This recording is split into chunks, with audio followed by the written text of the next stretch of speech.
Alright, so it has been 6 days, which is when 5 to 7 days you wait and go on to the second part, which would be secondary fermentation, which is taking it from the primary fermenter, putting it in the carboy.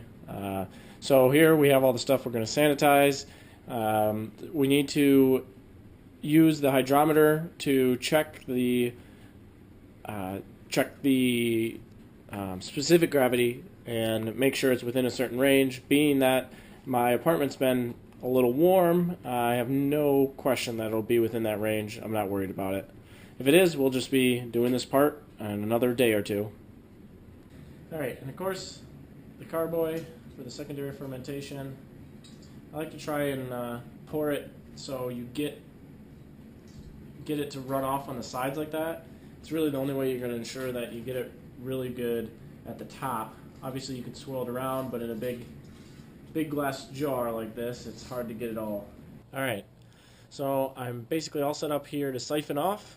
We got the secondary fermenter down on the bottom, which is the carboy, glass carboy.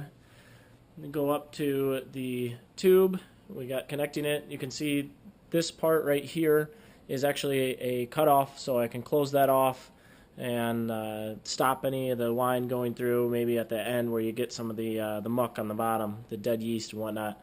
Then you got the primary fermenter up here with the siphon rod, and the little black part on the end helps from getting all the dead yeast and other things off the bottom. It sucks it up top, so you can really almost stick it into the bottom muck, and it still will siphon mostly wine, which is at this point you're trying to clear it out and trying to make sure you get the pure wine. Alright, so I'm just going to give a quick pull here to get the suction started on the wine.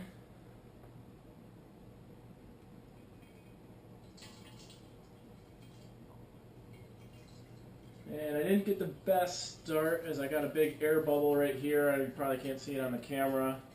But it's running, so that air bubble will eventually work its way out, or if it doesn't, it'll just be a little bit slower. We took our hydrometer reading to get our specific gravity. The specific gravity was at 0.992. The only requirement was that it was below 0.101, and it was definitely below that. So we're moving on to secondary fermentation.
Okay, so three quick things. One, notice the color in the carboy is much darker than what you see in the tube. That's just due to the amount of light getting through, so you'll see that it will come out a rosé once you see it. Another thing I forgot to point out, you have the primary fermenter above the secondary fermenter. You do that so you can get that suction going, use gravity to help you. The other thing I'm doing is I'm tilting the bucket right now. As you can see, it's tilted. This is because I am trying to avoid all the stuff on the bottom, but get all of the wine. I don't want to miss out on an ounce of wine because I'm greedy. And the last part, I'm going to show you what it looks like. So you see that film on the bottom of the bucket, and then you see the wine. There's a clear difference. You can't mistake that. You don't want to get any of that film.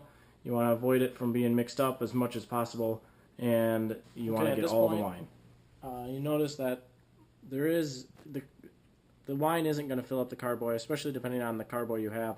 They say there'll be about a liter I think that's what I don't know. But either way, don't worry if it's not filled up all the way, especially if you're doing a kit like I am and you have an F-pack or something of that nature. You'll be putting in more things later on. But for this step, just transferring from the primary fermenter to the secondary fermenter, that's all there is to it. I've got a bung here, just a rubber bung that I'm just placing in the top of the carboy with the airlock again. Same setup as before, and it may start to ferment a little more, and thus will have the airlock releasing gas, but chances are there won't be much, if any, fermentation. I forgot to mention is you want to make sure you avoid UV light hitting your wine at this point.